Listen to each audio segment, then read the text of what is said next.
모대양 국사 김범석입니다. 오늘은 지난 시간에 이어서 제2강 고대 삼국과 가야에 대해서 한번 전반적으로 살펴보는 시간을 갖도록 하겠습니다. 자, 고대 삼국 그러면 우리 다 그죠? 무의식적으로 나오죠. 고구려, 백제, 신라 그리고 가야. 언뜻 보면은 뭐예요? 고대 삼국이 아니라 고대 사국으로 해도 큰 문제는 없어 보입니다.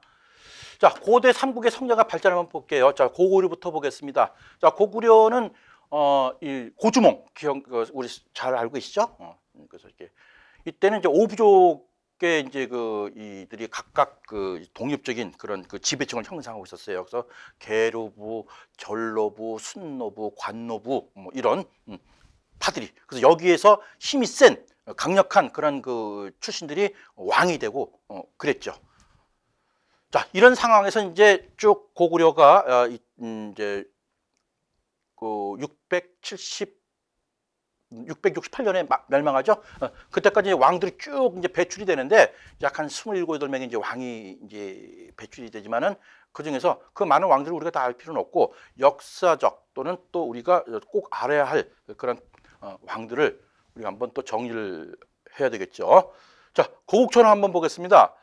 자, 고국천왕 그러면 진대법이 나오네요. 자, 진대법은 뭐예요? 봄에 씨앗, 곡식 같은 거 종자도 이렇게 대여해주고 쌀도 대여주는, 그죠? 하나의 사회복지라고 볼 수 있는 거죠. 그래서 이것이 고국천왕 때 시행이 됐구나. 결국 이 진대법은 고려 시대 태조왕건에 의해서 흑창, 의창, 그다음에 조선 시대 때 환고까지 이렇게 쭉 가는 그러한 시초라고 보면 되겠어요. 자, 고국천은 행정적인 오부의 성격을 확립시켰고, 그다음에 부자 상속의 왕위를 계승을 확립했던 왕이 바로 고국천왕이다. 이렇게 이제 우리가 정리하면 되겠습니다. 그럼 그 전까지는 부자 상속이 아니고 뭡니까? 형제 상속이었나요? 그럼 형제가 왕위를 이어 그런 것을 고국천왕 때는 부자 상속으로 왕위를 확립했다. 자, 동천왕이 나옵니다. 자, 동천왕은 우리나라의 관구검이 이끄는 이 군대가 고구려를 갖다가 공격했죠. 그래서 한때 수도가 함락됐다라는 점에서 가끔 시험 문제에 출제되는 그런 왕이죠. 이때는 고구려 좀 위기 상황에 있었던 그때 당시에 제위했던 그런 왕이 동천왕이다. 자, 이와 반면 미천왕은 바로 그 위기를 넘기고요. 한무제가 설치했던 한사군, 그죠? 한사군 중에 하나가 낭랑, 대방을 축출하고, 그 다음에 또 앞에 있었던 왕이 실패했던 그런 서안평을 갖다가 점령을 하고요. 그 다음에 또 대동강 유역까지 차지하면서 고구려의 영토를 넓혔던 왕이 바로 미천왕이다. 이렇게 정리를 하면 될 것 같습니다. 자, 고국원왕 나오네요. 자, 고국원왕은 또 이 중국의 저쪽 전현, 또 후연, 나라 이름이죠. 전현이 국내성을 침입을 해서 오히려 이제 더 국가를 더 위기가 더 당했던 그런 왕이죠. 그리고 또 백제 근초고왕이 이 백제의 4세기 전성기를 일구었던 그런 왕인데, 그 백제 근초고왕이 북쪽으로 이렇게 쳐들어왔을 때 이 평양성 전투에서 왕이 전살하게 돼요. 그래서 원통하게 죽은 왕이 바로 고국원왕이다. 이렇게 우리가 이해하면은 빨리 도움이 될 것 같습니다. 자, 소스림왕. 자, 소스림왕은 시험 문제 역시 잘 나오는 그런 왕이죠. 왜? 불교를 수용했고 또 태학을 설립했고 율령을 반포했던 왕이 바로 소스림왕이죠. 이 고구려 백제 신라 중에서 가장 먼저 불교를 공인했던 왕, 소스림왕, 불교 수용. 372년에 이제 불교를 반포를 했고요. 태학은 국가 최고의 교육 기관을 얘기하는 거죠. 그다음 율령이라는 것은 국가의 법이죠. 행정법이라든가 군법이라든가 이것을 갖다가 그러니까 즉 법이 있음에 나라가 있는 거죠. 아주 공식적인 중앙 집권적인 그런 국가를 확립했다. 바로 그 왕이 소스림 왕이다. 자, 이러한 소스림 왕이 국가의 기반을 갖다가 다지는 상태에서 5세기 고구려의 전성기를 이끌었던 그 왕이 있었죠. 그것이 바로 광개토 대왕입니다. 젊은 나이, 어린 나이죠. 18살의 왕위에 즉위해서 39살에 죽음에 이르는 정말 짧고 화끈하다는 표현은 좀 그렇고요. 아주 그냥 그 젊은 나이에 그래서 광개토 대왕 보면 그 서양의 유럽의 알렉산더 대왕이 생각이 나더라고요. 그 알렉산더 대왕도 결국은 원정 중에 30대 나이로 죽잖아요. 어쩌면 이렇게 광개토 대왕하고 비슷한지는 모르겠어요. 자, 이러한 광개토 대왕은 연호를 사용하죠. 자, 연호라는 것은 그 나라, 보통 강대국이 있으면 그 주변 국가들은 그 강대국의 나라의 그러니까 통치하는 그 연호 그대로 이제 본따와서 이제 사용하고 하는데 독자적인 연호를 사용했다는 점에서 역시 광개토 대왕이 시초를 열었다 이렇게 보시면 되겠습니다. 그래서 영락이라는 연호를 사용했고 그 다음에 이제 이 광개토 대왕에 대해서는 여러 가지가 이제 쭉 나오죠. 나열이. 그래서 이때 당시 밑에 신라는 이제 위치적으로 보면 이제 일본이 있었죠. 그래서 여기에 외구들이 쳐들어와서 매우 못살게 구니까는 이 신라의 뇌물마리간이라는 왕이 광개토 대왕에게 도움을 요청해서 기꺼이 도와주죠. 도와주면서 아주 격퇴를 시키고 또 그 옆에 있던 가야까지 그냥 아주 박살내가지고 가야가 또 그냥 막 그 엄청나게 또 휘청거리고 이렇게 했던 왕이 광개토 대왕이에요. 자, 요것에 대한 이제 증빙 유물로 이 호명 그릇이 이제 발견이 됐는데 이것은 이제 신라 경주에서 이제 발견이 된 거죠. 그래서 호명 그릇은 이제 제사 그릇인데 이 제사 그릇을 갖다가 쭉 보니까 글자가 새겨져 있어요. 그 글자 그 명문이 보니까 광개토 호태왕이다라는 그런 명문이 새긴 그런 제사 그릇이 발견이 되어서 이 고구려가 신라한테 엄청나게 많은 영향을 끼쳤구나. 신라는 고구려한테 꼼짝만 됐구나. 이렇게 우리가 아주 쉽게 이해를 할 수 있는 거죠. 자, 이런 광개토 대왕은 또 저쪽 북쪽으로는 후연을 격파하고 또 저 만주 위쪽에 동부여 또는 숙신 이런 주변 축수들을 갖다가 차례차례로 정복을 했던 그러한 왕이 바로 광개토 대왕이죠. 이러한 광개토 대왕의 업적을 기리기 위해서 그죠? 너무 일찍 죽었으니까는 그래서 그 아들인 광개토 장수왕이 광개토 대왕비를 갖다가 건립을 하죠. 그래서 이 광개토 대왕비는 정말 아주 그냥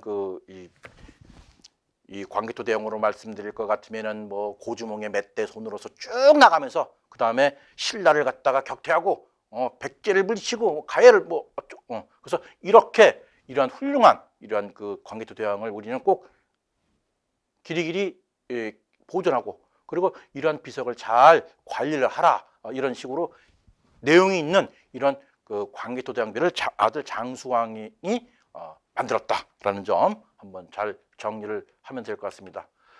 자, 그래서 아버지에서 이어받은 이 장수왕은 글자 그대로 장수했던 왕이죠. 뭐 82살, 83살까지 살았던 그야말로 엄청나게 오래 살았던 장수왕.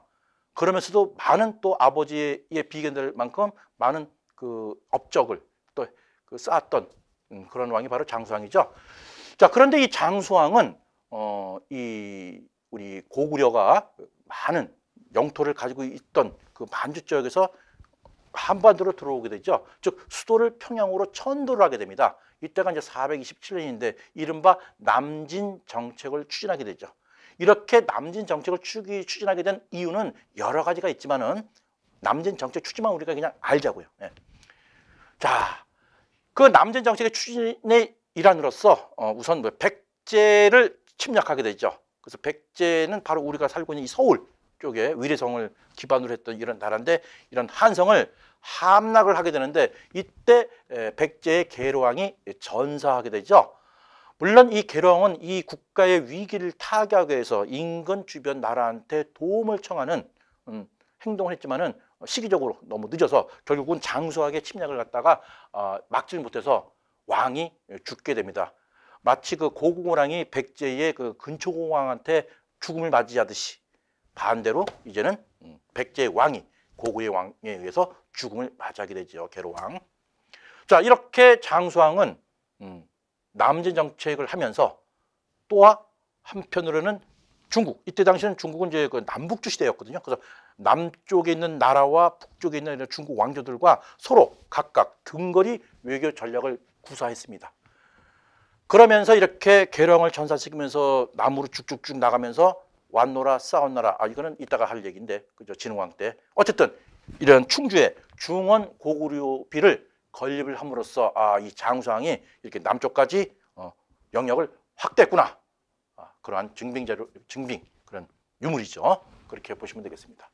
자, 이렇게 그 5세기는 고구려의 그 전성기를 구가했던 그런 막대한 군사 강국이었습니다. 자, 근데 우리가 위치적으로 볼 때 고구려는 이 중국과 이제 딱 맞닿아 있죠. 그 밑으로 이제 신라와 백제가 있지만, 그래서 항시 이 중국과의 어떤 그 마찰은 뭐 지리적으로, 운명적으로, 그죠? 피할 수는 없는 거겠죠. 자, 중국은 이때 남북조 시대를 마감하고 5, 16국 시대를 마감하고 이제 그 수나라가 한 2, 300년 만에 중국을 통일을 하게 됩니다. 이때 이 수나라는 이 고구려를 침략을 하게 되죠. 물론 수나라는 1차 침입, 2차 이렇게 이제 뭐 오지만은 가장 이제 중요한 그 대목은 612년 저 2차 침략 때죠.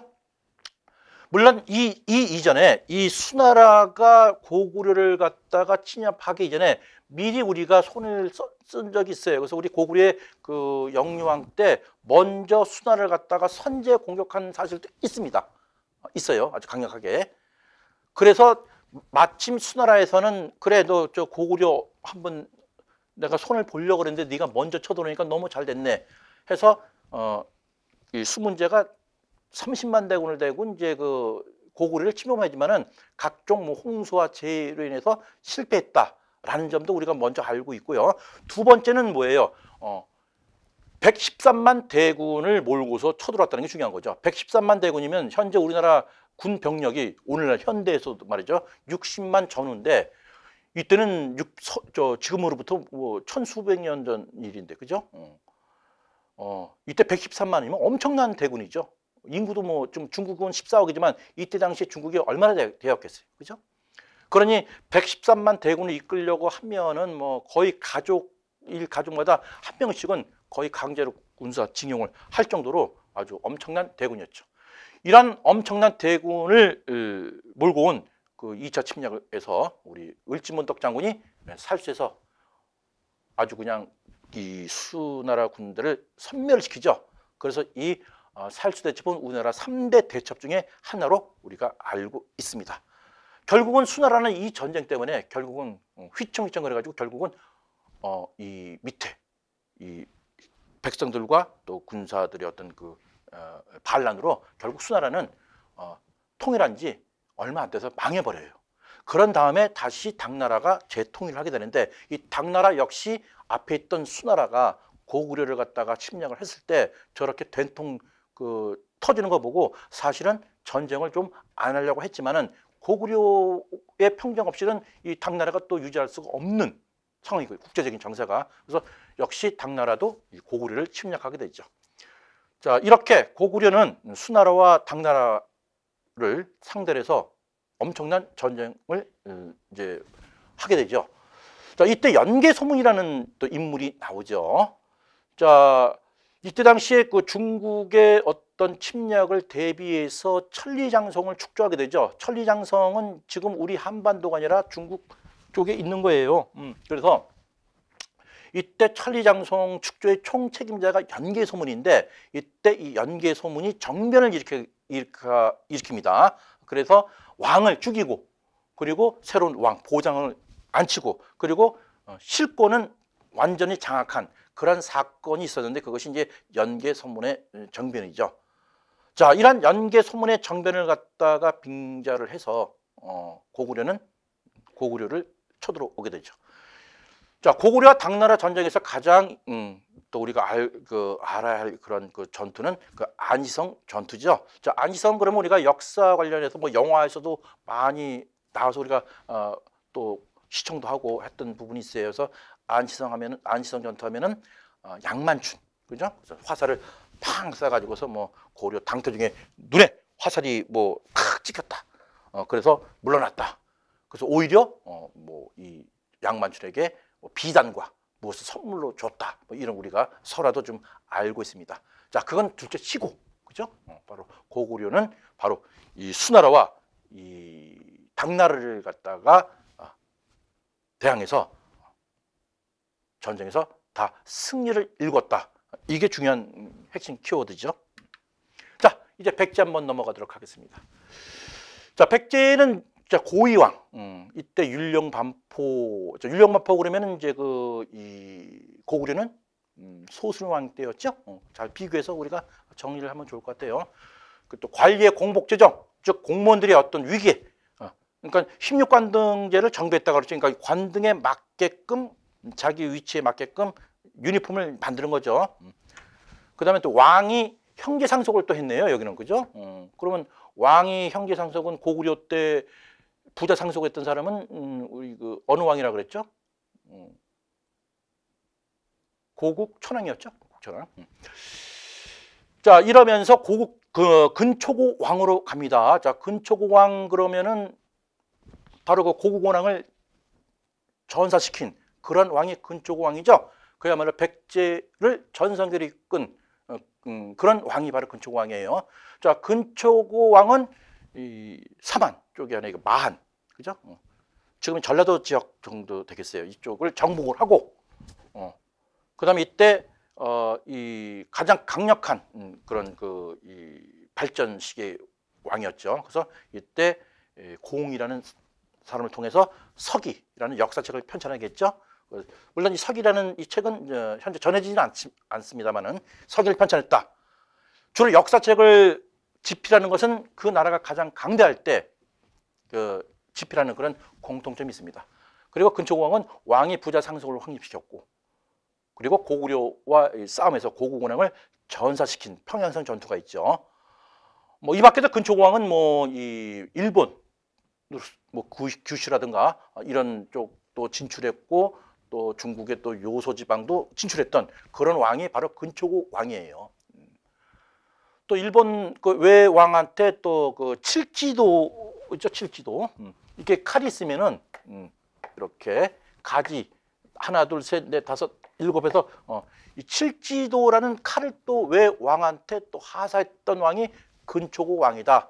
그래서 이 칠지도도 시험 문제에 자주 나오는 문항인데요. 그래서 이 칠지도는 현재 일본 이소노카미 궁전에서 지금 보관하고 있고 국보죠, 국보. 그게 이제 근초고왕과 이렇게 연결시키면 되겠습니다. 그래서 근초고왕이 없는 백제는 안 꼽는 찐빵이다. 가장 중요한 왕이 바로 근초고왕이다. 이렇게 알고 계시면 되겠습니다. 따라서 근초고왕에 대한 관련된 것은 우리가 당연히 다 속속들이 알고 정리를 해놔야 됩니다. 자, 침류왕은 불교를 수행했던 왕이죠. 그래서 하나 집어넣어 봤어요. 자, 372년도에 고구려가 불교를 수행해서 반포했고, 그 다음에 그 이후 얼마 안 돼서 이제 또 백제가 이제 그 불교 수행했죠. 자, 비유왕. 자, 비유왕은 이제 나제 동맹을 체결했네요. 427년도에 장수왕이 남진 정책을 했을 때 이때 신라와 백제는 조금 추웠을 거예요. 그죠? 그러다 보니까 야, 우리가 지금 자력으로 고구려 같이 강한 나라를 갖다가 1대1로 우리가 이렇게 부딪히면은 게임 승산이 없으니까 우리 두 나라가 서로 협력하자. 그래서 나제 동맹도 체결하고 또 그 위에서는 또 뭐예요? 결혼 정책, 결혼 동맹도 하죠. 사돈도 맺고 이렇게 해서 아주 둘이서 공고하게 고구려에 대항을 합니다. 자, 그다음에 계로왕. 자, 계로왕은 아까 고구려 장수왕 때 장수왕이 한성을 침략했을 때 계로왕을 전사시켰다 그랬죠. 바로 그 계로왕이에요. 너무 괴롭게 죽었죠. 그러면서 한성을 함락당했구나. 이제 수도로 옮기자. 그래서 아들인 문주왕이 웅진을 천도하게 되는 겁니다. 그래서 백제는 수도가 한성에서 웅진으로 천도하게 되는 거죠. 자, 무령왕. 이렇게 천도한 이 이후에 무령왕은 또 22담로, 행정구역이죠. 이런 22담로의 왕족과 공시들을 파견해서 다스렸고, 그 다음에 이때 중국의 남조와 교류를 했다 그럽니다. 자, 중국 남조와 교류했을 때 벽돌 무덤이 이제 발견이 되죠. 그래서 지금 그 백제의 그 지역, 송산리 고분군인가요? 거기 가면 백제 무령왕릉이 있어요. 거기서 많은 껴목걸이를 발견해 가지고서 지금 우리들이 다 이렇게 그 세상에 나와서 우리가 볼 수 있었는데, 저는 그 한번 가서 구경을 한 적이 있습니다. 지금은 그 이 무령왕릉을 직접 못 들어가게 하고 그 모조품을 만들어서 전시를 하고 있는데, 뭐 똑같이 만들었으니까 그래도 이제 그 어떤 그 감흥은 조금 떨어지겠죠. 모조품이기 때문에. 자, 무령왕릉. 삼국시대 고분 중에 왕의 주인을 정확히 알 수 있는 그런 유일한 무덤이라고 합니다. 자, 그 다음에 이제 성왕이 오죠. 자, 성왕은 성스러운 왕인가요? 이때 다시 수도를 옮깁니다. 사비로. 그러니까 결국은 백제는 수도가 한성, 그 다음에 또 웅진, 그 다음에 사비로 옮기게 되죠. 이렇게 사비로 옮기면서 국고도 일시적으로 남부여로 또 바꾸죠. 이러한 상황은 뭐 어떤 그 잃었던 명예를 되찾겠다 해서 백제 중흥을 위해서 열심히 그 이 업적을 일구었던 그런 왕이 성왕이에요. 뭐 행정 지역도 개편하고 또 국력도 신장시키고 이런 이 성왕이 나제 동맹에 의해서 같이 신라와 이 그 협력해서 한강 이남 쪽을 한번 같이 뺏은 적이 있는데 이때 진흥왕 때 이런 그 진흥왕이 일방적으로 남한강 유역을 뺏어 버리니까는 야, 나제 동맹에서 이렇게 너희 그 신라와 우리 백제가 합심했는데 배신했구나, 내 괘씸하구나, 내가 직접 처벌하겠다 해서 진흥왕과 한판 그 전쟁을 일으키죠. 그것이 바로 관산성 전투예요. 이때 안타깝게도 성왕은 관산성 전투에서 전사를 하게 되죠. 그래서 이 성왕도 관산성 전투를 해서 전사했다. 또 사비로 수도를 옮겨서 국호를 남부여로 개칭을 했다. 그다음에 행정 및 유학 교육을 이렇게 부흥시켰다.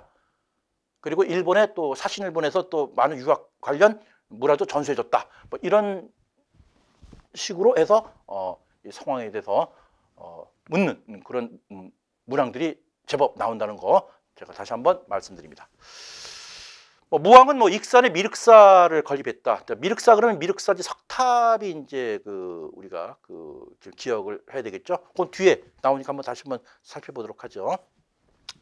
의자왕은 백제의 마지막 왕이죠. 그래서 이 대야성, 즉 신라의 관할에 있던 이런 대야성, 특히 김춘추의 사익이죠. 사익 김품미를 갖다가 죽이고 또 군데군데 한 40여 개의 성을 갖다가 다 탈취해서 그야말로 백제가 어떤 그동안 이 신라의 배신한 거에 대한 응징, 보복 차원에서 많은 업적을 실적을 거양했는데 말년에 의장이 정치를 잘못했다라고 이렇게 우리가 알고 있죠. 결국은 나당 연합군에 의해서 백제는 멸망하게 되죠. 그 멸망 마지막에 그 부분이 바로 이제 계백 장군이 5천 결사대를 모아서 황산벌에서 전투를 벌이게 되죠. 신라와 함께. 이때 그 유명한 계백 장군은 당연히 이제 이 5천 결사대와 함께 죽음을 갖고 이러면서 도저히 이제는 이게 마지막 싸움이죠. 마지막 전투죠. 이러면서 결국은 의자왕은 사비성까지 가서 철저하게 이제 농성을 했지만은 결국은 사비성이 함락이 됨으로써 660년 백제는 역사는 막을 내렸다. 이렇게 우리가 정리를 하면 되겠죠. 자, 신라 보도록 하겠습니다. 자, 신라는 박혁거세 우리 기억나시죠? 아래에서 태어났다. 대개 보면 고주몽도 아래에서 태어나고 또 가야의 김수로 왕도 또 이렇게 아래에서 태어나고 주로 이게 난생설화가 많아요. 아래에서 태어난 그런 설화가 있는데 이건 꼭 우리나라뿐만 아니라 외국도 이런 설화가 많이 있죠. 비슷한 게. 자, 신라는 박씨, 석씨, 김씨 이렇게 세 가지 성씨가 돌아가면서 왕위를 세습했다. 그래서 박혁거세, 석탈해 정도까지만 우리가 알면 되고요.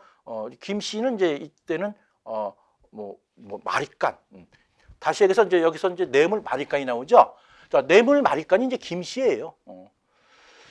자, 뇌물 마립간은 외나라라기보다는 외침입으로, 그죠? 고구려 광개토대왕한테 지원을 요청하게 되죠. 그래서 광개토대왕이 뇌물마립간에 요청해서 왜구를 진압하고 그러면서 신라에 많은 영향력을 영향을 주죠. 이때 이제 어떤 고구려의 영향, 야, 너 앞으로 니들 김씨가 왕이 세습해라 이랬다 그러네요. 자, 이제 지증왕 볼까요? 자, 지증왕은 이제 신라 시대 때 또 자주 나오는 그런 또 축제되는 그런 왕이죠. 일단은 이 이전까지는 이제 마립간이라는 왕의 호칭이었어요. 물론 거서간, 그죠? 뭐 또 거서간다면 뭐예요? 뭐 차차웅, 이사금, 마립간 이런 식으로 왕 명칭이 이렇게 쭉 이렇게 이제 내려왔어요.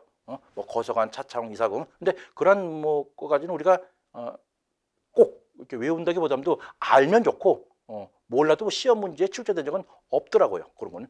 자, 마립간까지 나와요. 그리고 이제 지증왕은 이때 나라 이름을 신라로 확정을 하고 그다음에 또 왕이라는 호칭도 지증왕 때 사용했구나 이렇게 우리가 이제 정리하면 될 거고. 자, 지증왕은 이제 1. 우산국 정복. 자, 우산국 정복 그러면 이사부 장군 생각나죠? 신라 장군은 이사부, 독도는 우리 땅 할 때 노래 가사에서 나오죠. 그래 동시전을 설치했습니다. 시장의 어떤 감독 그런 기관이죠. 뭐 엄청나게 뭐 가격을 갖다가 막 후려치거나 말이지 이렇게 시장 질서를 갖다가 어지럽히는 것을 막기 위해서 동시전을 설치를 한 왕이 지증왕입니다. 그리고 지증왕 때는 우경이 시작이 됐죠. 즉 소를 갖다가 이제 이용해서 농사를 그러니까 사람의 힘보다는 엄청 큰 그죠? 나가니까. 그런 때 순장도 금지했다.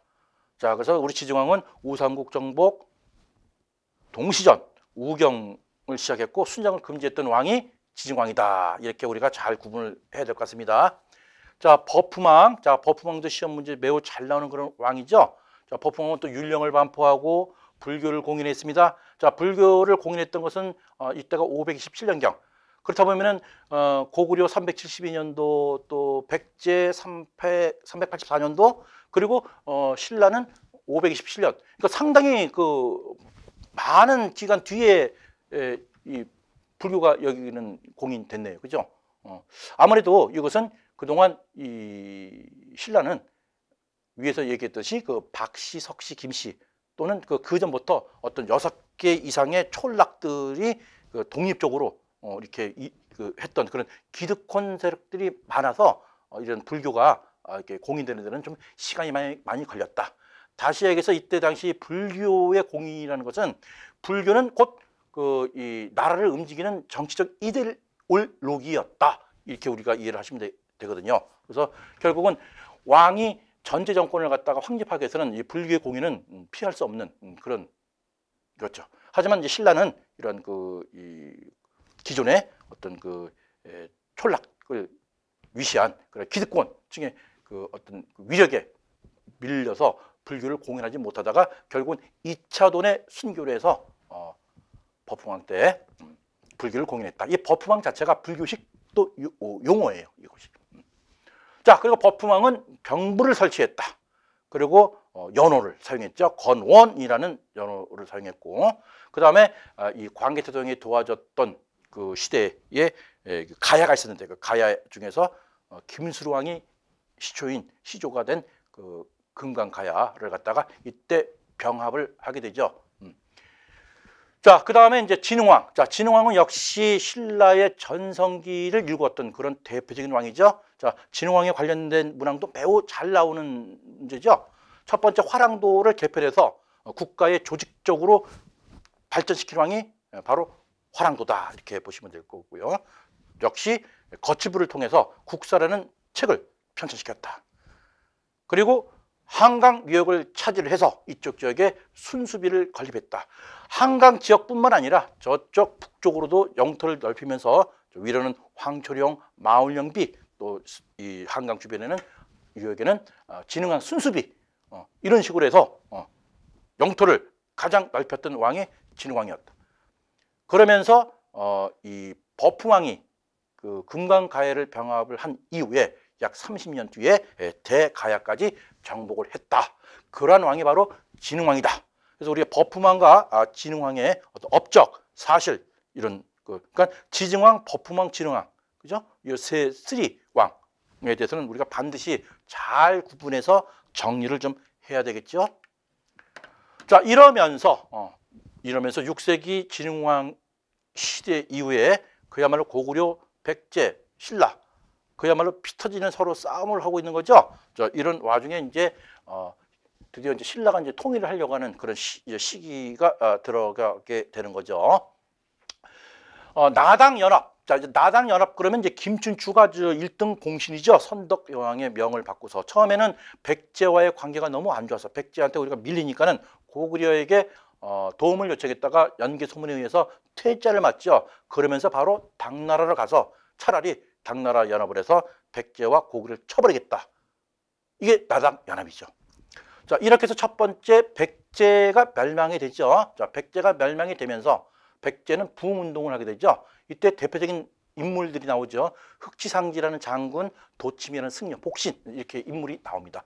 자, 이런 인물들이 나올 때는 이게 백제 부흥운동이구나 이렇게 우리가 알고 계시면 되고요. 자, 이런 백제 부흥운동을 위해서 일본이죠. 일본에서 많은 군사들이 동원시켜서 백제 부흥운동을 위해서 일본이 오죠. 그래서 그 유명한 전투가 바로 그 백강 전투죠. 자, 이 백강 전투는 우리 역사책에서는 별로 이렇게 큰 비중을 안 두지만은 상당히 그 중요한 일전이었어요. 왜냐면은 일본에서 도와준 게 그냥 조금 인사 차례로, 그죠? 백제가 도와달라 그러니까 조금 병력 일부를 갖다가 파견한 게 아니라 상당히 수많은 병력과 수많은 배를 갖다가 이동시켜서 이 백제 부흥운동에 참여했다는 것은 다시 우리가 한번 새롭게 좀 봐야 할 그런 부분입니다. 어쨌든 이 백강 전투에서 승리를 했다 그러면 또 역사가 어떻게 뒤집어질지 모르겠지만은 결국은 실패를 했어요. 일본이 도움으로 도와줬지만 일본도 와장창 깨졌죠. 그러면서 이제 백제 부흥운동은 실패로 되고 그러면서 이때 많은 백제인들이 일본으로 많이 넘어갔다.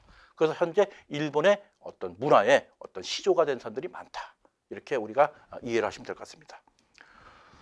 자, 그리고 또 이제 나당 연합군이 결국은 이 고구려도 멸망을 시키게 되는 거죠. 자, 연개 소문 죽음 이후 분열된 고구려를 이 당나라와 또 신라가 연합을 해서 668년에 고구려를 멸망을 시키죠. 그런 이후에 또 고구려도 부흥운동을 하게 됩니다. 자, 고구려 부흥운동은 권무장, 또 고현무, 안승 이런 또 인물들이 나오죠. 그래서 뭐 고현무 그러니까 뭐 고씨 그러면 뭐 왕족으로 보시면 되는 거죠. 자, 이런 이 고구려 부흥운동은 신라의 지원도 좀 받았어요. 자, 왜냐하면은 자, 백제를 멸망시키고 고구려까지 멸망을 시켰을 때 당나라에서는 이 안동도보라든가 계림도독보라든가 이러한 그 식민 통치 감독 기관을 갖다가 만들어서 전체적으로 신라까지 우리가 다스리겠다는 그런 야욕을 부리는 거죠. 신라 쪽에서는 이거는 사전에 약속한 건 다르다. 당신네들하고 우리가 약속한 것은 우리가 한반도의 대동강 남쪽은 우리가 갖고 그 위쪽은 당나라 그대들이 가져가는 거에 대해서 합의를 봤는데 어찌하여 백제와 우리 신라까지 넘보느냐 해서 결국은 다시 또 전투가 벌어지죠. 이게 하나 이제 나당 전쟁이죠. 이때 이 대표적인 전쟁이 바로 매소송 전투, 지금의 경기도 양주죠. 지금도 양주에서 이게 뭐 아파트 공사라든가 이렇게 무슨 공사를 하게 되면은 이때 당시의 유물들이 지금도 계속 속속들이 발견이 된다 그러네요. 자, 매소송 전투, 그다음에 기벌포 전투죠. 금강, 지금의 금강이죠. 그래서 이건 해전죠. 해전. 하나는 육군들 싸움. 이렇게 해서 이 신라가 여기서 승리를 거두게 됩니다. 이렇게 승리를 거둠으로써 문무왕 때 이 삼국 통일을 이뤘다. 이렇게 우리가 알고 계시면 되겠습니다. 이제 가야의 성립과 세태 살짝 한번 엿볼까요? 자, 금강가야 하면은 김수로왕 우리가 다 알고 계실 거예요. 알에서 태어났다 해서 삼국유사에 나와 있죠. 자, 김수로왕 그러면 또 부인 또 허황옥이라고 또 우리나라 사람이 아닌 것 같아요. 인도 아골타에서 이렇게 배 타고 넘어왔다. 우리가 설화를 알고 있는데, 그래서 김수로왕 꼭 아셔야 되고요. 이런 김수로왕의 금강가야가 전기 가야 연맹을 주도했다. 그리고 이 가야는 이쪽 지역에 우리 마한 변한 지난 사만 우리 살펴봤죠. 이때 철이 많이 생산돼서 이때 낭랑과 외를 연결하는 중개무역으로 번성했다라는 점이 가야의 특징이고, 이제 그러면서 우리 그 뇌물마리간의 요청으로 해서 외를 물리친 이런 고구려가 쳐들어왔을 때 이때 고래 싸움에 새우등 터진다고요. 가야가 많이 타격을 많이 받았어요. 이러면서 이 세력이 약화되고 급기야는 신라 버프망 때 금강가야는 병합당했다. 이렇게 우리가 정리하면 될 것 같고요. 그다음 대가야. 대가야는 지금 이제 고령이에요. 고령. 그래서 고령 쪽에 이제 대가야가 있는데 이때는 이제 이진 아시왕이라고 이제 시조가 있어요.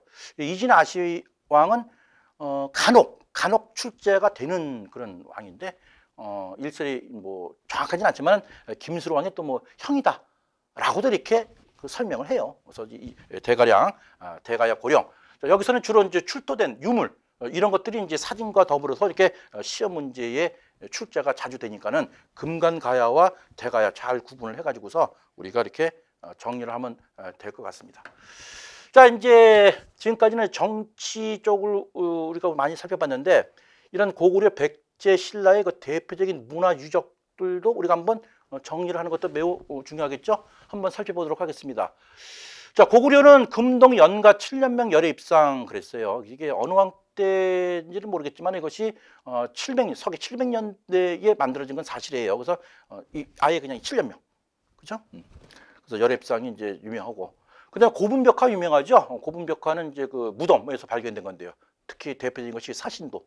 이 사신도 같은 경우는 어떤 도교의 영향을 받았다 그러죠. 그래서 지금도 용산 국립박물관에 가시게 되면은 이 사신도를 우리가 물론 진품하지만 해서 이렇게 아주 그냥 그 좀 그 엄숙하게 조명해서 제가 이렇게 가끔 가서 구경을 합니다. 그래서 도교 영향을 받았다 사신도 이렇게 요 정도만 하면 될 것 같아요. 그래서 뭐 좌총령, 우백호, 남주작, 북현무 해서 이렇게 사신도 도교 영향을 받았다. 자, 백제. 자, 백제는 뿌리가 역시 부여, 그죠? 고구려. 결국은 고구려 고주몽의 아들들이 또 나와서 만든 나라가 백제거든요. 그러다 보니까는 고구려의 영향을 좀 많이 받을 수밖에 없죠. 그 대표적인 것이 석촌동 고분 같은 게 있고요. 그 다음에 또 이렇게 유물 할 때 산수문이 벽돌, 또 백제금동 대학로 이런 것들은 이제 어떤 신선사상 역시 그 도교적인 영향을 받았던 그런 유물들이고. 그리고 또 사택지적비, 사택지적비는 이제 사택이라는 어떤 그 고위 관료를 지냈던 이 사람이 일대기를 적은 건데 한문으로 돼 있어요. 그래서 이때 어떤 유학이 많이 발전됐다라는 물음으로 출제가 좀 되는 경향이 좀 있고요. 그다음에 서산 용현리 마열이 삼전상이 있죠. 돌의 어떤 부처상인데 그래서 이걸 다른 용어로는 뭐 백제 미소라고 우리가 또 명명을 해요. 그래서 서산 용현리 마열의 삼전상은 매우 시험에서 잘 나오는 사진과 더불어서 꼭 알아둬야 되겠죠. 자, 익산 미륵사지 석탑 그리고 부여 정림사지 5층 석탑이 있죠. 자, 우리나라에서 존재하고 있는 탑들이 있는데 안타깝게도 우리나라에서는 목탑은 없어요. 왜 목탑이 없었을까요? 빈번한 전쟁, 또 빈번한 침략. 되게 전쟁과 침략이 이루어지면은 대부분 뭐 이렇게 약탈하고 불태우잖아요. 그러다 보니까 또 우리나라에서는 목탑이 좀 존재 있는 건 없고, 그나마 석탑은 그래도 돌이 있기 때문에 좀 존재가 좀 있겠죠. 자, 익산 비력사지 석탑은 탑 자체는 돌로 만들었으니 석탑이지만은 마치 나무로 만든 것처럼 모양을 화강암을 갖다가 잘 이렇게 정교하게 조각을 해가지고서 좀 무슨 나무로 만든 탑 같아 그런 느낌을 주는 그런 탑이 이제 익산 비력사지 석탑이고요. 이러한 것을 갖다가 이제 이 전통을 계승받아서 다시 또 부여 정림사지 5층 석탑으로 이렇게 발전이 되는 거죠. 그래서 이 부여 정림사지 5층 석탑은 석탑과 어떤 나무로 만든 탑의 어떤 그런 특성을 갖다가 제대로 살려가지고서 더욱더 석탑을 갖다가 계승 발전시킨 발전된 탑으로 발전시킨 탑이 바로 부여 정림사지 5층 석탑이라고 우리가 이렇게 알고 있으면 돼요. 또 한 가지 특징은 이 부여 정림사지 5층 석탑은 또 평제탑이라 그래가지고서 백제가 멸망할 때 이 중국 당나라의 그 소정방이라는 장군이 있죠. 여기서 이제 백제를 갖다가 우리가 진압했다. 그런 또 문구가 있어서 조금 또 안 좋은 그런 기억이 있는 우리가 쓰라린 그런 안타까운 사실도 있는 것이 바로 평제탑. 백제를 평정했다. 그것이 바로 이제 부여 정립 5층 석탑입니다. 자, 신라는 임신서기석이라는 게 좀 있고요. 임신서기석은 임신년에 맹사를 했다 그런 얘기죠. 맨날 매달 며칠까지 우리가 뭐 공자, 맹자, 노노 이런 거 다 마스터해가지고 이 자리에서 우리가 만나자 그런 내용이고 또 경주 분황사 모존 석탑은 현존하고 있는 신라에서 가장 오래된 석탑으로 우리가 알고 있고요. 첨성대는 뭐 천문 관척대. 그다음 황룡사 구층 목탑이 이때 있었죠. 이때 승려 차장이 선덕 여왕한테 건의를 해서 만든 이 황룡사 구층 목탑이 있는데 이것은 역시 원나라 때, 그죠? 전쟁 침략 때 이게 소실됐죠. 그러니까 목탑은 없는 거예요. 자, 가야는 아까 얘기했듯이 주로 이제 이 사진들이 많이 나오는 데 있죠. 그래서 철제 갑옷, 덩이새 이런 것들이 이제 이것이 대가야를 중심으로 해서 이제 많이 이제 축제가 되는 경향이 있고요. 그다음에 가야는 토기가 또 유명했어요. 그래서 이 토기가 일본의 스에키 토기라고 거기에 또 원조격이 되는 그런 역할도 했던 것이 바로 가야의 토기였다. 이렇게 우리가 정리를 하면 되겠습니다.